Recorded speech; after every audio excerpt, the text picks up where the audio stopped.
Au Mexique, une interdiction mystérieuse a fait disparaître une superculture si puissante qu'elle nourrissait autrefois des empires entiers, surpassant le maïs en protéines, en calcium et en résilience. Pourtant, des familles autochtones ont tout risqué pour préserver secrètement cette tradition musicale. Si l'amarante était véritablement ce miracle oublié, son savoir caché, pourrait-il aujourd'hui nourrir un monde en crise? La réponse se trouve dans leur histoire. Nuit après nuit, dans les collines de Oaxaca et les villages du Yucatan, des mains pressaient des graines d'amarante dans la terre au clair de lune. Les chants étaient silencieux, mais chaque mouvement portait le souvenir d'une interdiction qui menaçait bien plus qu'une simple récolte. Dans les foyers zapotèques et mayas, les graines se transmettaient de palmier en palmier, glissées dans des pots en terre cuite sous le sol ou cachées en bottes parmi le maïs et les haricots. Le savoir-faire nécessaire pour semer, conserver et partager se transmettait oralement de génération en génération. Jamais écrit, toujours transmis de mémoire. Les anciens apprenaient aux enfants à lire les signes, à reconnaître les rênes justes, à identifier les voisins sûrs, à suivre les saisons lorsque les regards espagnols se tournaient ailleurs. L'amarante poussait en marge, parfois entrelacée parmi les tiges de maïs, parfois en terrasse secrète, juste au-delà du village. Au crépuscule, les femmes se réunissaient pour trier et tamiser le grain, leurs histoires se mêlant à l'air du soir. Dans ces cuisines, les semences étaient mesurées non seulement au poids, mais aussi en fonction des années et des risques qu'elles portaient. Certaines familles conservaient leurs semences sur des autels domestiques, protégés par les mêmes prières qui protégeaient leurs ancêtres. D'autres les enterraient, sous les racines des arbres fruitiers, confiantes que ce qui était caché survivrait à tout décret. Personne ne tenait de registre écrit. La lignée se transmettait par la mémoire, les chants et les mains attentives de celles et ceux qui refusaient d'oublier. Maria Jiménez Martinez, une gardienne de semences zapotèques, se souvient de la voix de sa grand-mère. Les Espagnols ont pris nos temples, mais ils n'ont pas pu nous prendre ce que nous gardions dans nos maisons et dans nos cœurs. À travers les Highlands et les forêts, ces actes de résistance discrets ont permis à l'amarante de ne jamais disparaître. La survie de la plante n'était pas une question de chance, mais de choix. Une chaîne ininterrompue de gardiens qui risquaient le châtiment pour tenir leurs promesses. Aujourd'hui, les graines qu'ils ont protégées germent encore dans les mêmes sols, perpétuant une histoire de résilience qui se poursuit à chaque récolte. La valeur de l'amarante ne réside pas seulement dans la mémoire ou la tradition, mais aussi dans le nombre. Des nutritionnistes du département américain de l'agriculture, USDA, ont comparé les graines d'amarante aux céréales qui constituent la base de l'alimentation moderne. Les résultats sont frappants. À poids égal, l'amarante contient près de 2 fois plus de protéines que le maïs, soit environ 13 à 14 grammes pour 100 grains, contre 7 à 9 grammes pour le maïs. Ce n'est pas seulement la quantité, mais aussi la qualité de ces protéines qui distinguent l'amarante. Contrairement à la plupart des céréales, l'amarante est riche en lysine, un acide aminé essentiel que le corps humain ne peut synthétiser et qui est souvent absent du blé ou du maïs. Cette caractéristique unique fait de l'amarante une protéine plus complète, favorisant la croissance et la réparation des tissus sans avoir recours à des produits animaux ni à des combinaisons alimentaires complexes. Le calcium est abondant dans l'amarante. Elle en contient 150 mg pour 100 grammes, surpassant même les épinards. Si les épinards sont réputés pour leur richesse en minéraux, une grande partie de leur calcium est liée à des oxalates, ce qui rend son absorption difficile par l'organisme.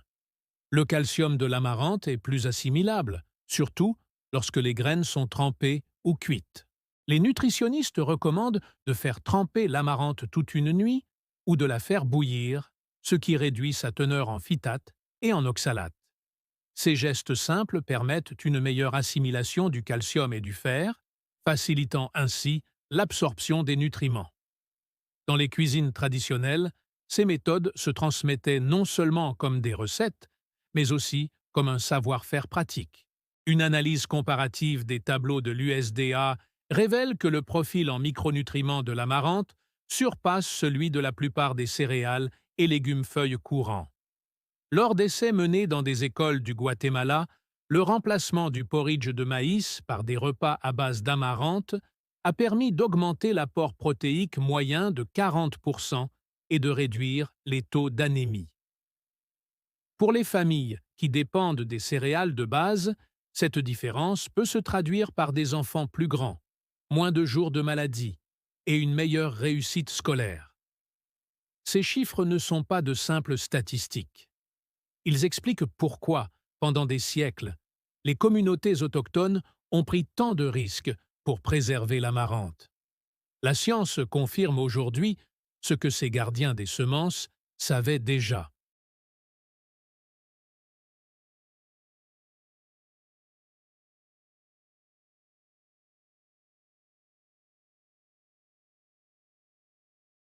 L'amarante est bien plus qu'une plante survivante. C'est un superaliment, pourtant si précieux, capable de nourrir là où d'autres cultures échouent. Sous la surface, l'histoire de l'amarante se cache dans ses racines. Contrairement au maïs, dont les racines s'étendent près de la surface du sol, l'amarante développe une seule racine pivotante profonde, atteignant souvent 2 mètres sous terre. Cette racine pivotante lui permet d'accéder à des réserves d'eau et de minéraux inaccessibles aux autres cultures. Lors d'essais en plein champ menés dans le centre du Mexique et les vallées sèches de l'Inde, des agronomistes ont suivi la croissance de l'amarante au fil des saisons de sécheresse.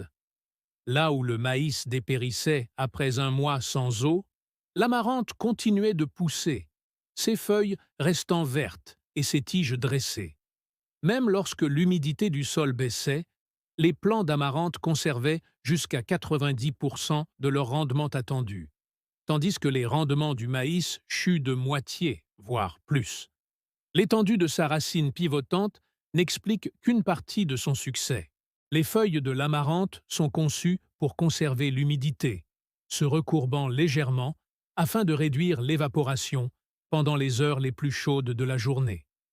Son cycle de croissance rapide, de seulement 8 à 12 semaines de la graine à la récolte, lui permet de produire des graines avant que le stress hydrique ne lui soit fatal. Des chercheurs de l'Université autonome de Chapingo ont mesuré la consommation d'eau sur plusieurs parcelles expérimentales. Pour chaque kilogramme de grain, l'amarante a nécessité jusqu'à 30% d'eau en moins que le maïs. Dans des cultures côte à côte, la biomasse de grains et de feuilles de l'amarante est restée stable malgré une sécheresse modérée, tandis que les champs de maïs présentaient une croissance irrégulière et des spates vides. Ces caractéristiques ne sont pas le fruit du hasard, mais le résultat de siècles d'adaptation à des sols difficiles et à des climats changeants. L'architecture de l'amarante, ses racines profondes, son feuillage dense et sa flexibilité de cycle de croissance lui confèrent un avantage certain dans des environnements où d'autres cultures échouent. Pour les agriculteurs confrontés à des conditions climatiques imprévisibles et à la raréfaction des nappes phréatiques, cette résilience n'est pas une simple curiosité. Elle représente la promesse d'une récolte possible, même en l'absence de pluie. Des physiologistes végétaux de la NASA se sont réunis autour de rangées d'amarantes cultivées sous éclairage artificiel, testant les limites de ce qu'une culture pouvait produire en système clos. Dans ces chambres à environnement contrôlé, l'amarante a fourni la quasi-totalité de ses feuilles et de ses graines comme aliments comestibles, arrivant à maturité en seulement 45 jours. Même avec de l'eau recyclée et un minimum d'engrais, les plantes ont maintenu des rendements élevés et une forte valeur nutritive. Le docteur Ray Wheeler, qui dirigeait les essais de la NASA, a décrit l'amarante comme une plante robuste, capable de prospérer là où d'autres cultures échouent, offrant des protéines, du calcium et du fer en un seul cycle de récolte. Ces résultats ont suscité un intérêt bien au-delà du laboratoire. Des modélisateurs climatiques de l'Institut international de recherche sur les politiques alimentaires ont élaboré un scénario. Si seulement 10% de la surface terrestre mondiale était convertie à la culture de l'amarante, la production totale de protéines pourrait répondre aux besoins annuels de près de 500 millions de personnes. Ce chiffre tient compte des pertes liées au stockage et à la consommation. Ce calcul repose sur la transformation des protéines et suppose qu'une partie seulement des protéines alimentaires provient des céréales. Les chiffres sont théoriques, mais le raisonnement est correct. Le rendement en protéines de l'amarante par hectare est le double de celui du maïs, et sa résilience permet de réduire les pertes de récolte dans les régions sujettes à la sécheresse. Cependant, son adoption à l'échelle mondiale est loin d'être simple. Les coopératives agricoles de Puebla et du Gujarat signalent que les minuscules graines d'amarante se brisent facilement lors de la récolte, ce qui rend la collecte mécanisée difficile. Les équipements céréaliers classiques encrassent ou dispersent les semences, ce qui oblige à une récolte manuelle laborieuse ou à des adaptations coûteuses. Des obstacles juridiques persistent également. Au Mexique, les lois sur les semences, héritées de l'époque coloniale, bloquent encore l'enregistrement et la commercialisation de nombreuses variétés indigènes d'amarante. Ces obstacles ralentissent le passage des essais en plein champ à une culture à grande échelle, malgré la croissance de la demande. À chaque avancée en laboratoire ou sur l'écran du modélisateur correspondent des goulots d'étranglement dans la chaîne d'approvisionnement et des blocages juridiques. Pourtant, une chose est sûre, l'amarante n'est pas une simple relique du passé, ni une curiosité marginale. C'est une culture qui a démontré sa capacité à transformer la sécurité alimentaire à l'échelle planétaire, à condition que son potentiel se traduise par des solutions concrètes. L'amarante contient près de 2 fois plus de protéines que le maïs et plus de calcium que les épinards, comme le confirment les tables nutritionnelles de l'USDA. Pendant des siècles, les semenciers indigènes du Mexique ont protégé l'amarante en secret, bravant les restrictions coloniales, comme en témoignent les registres paroissiaux espagnols et le Codex florentin.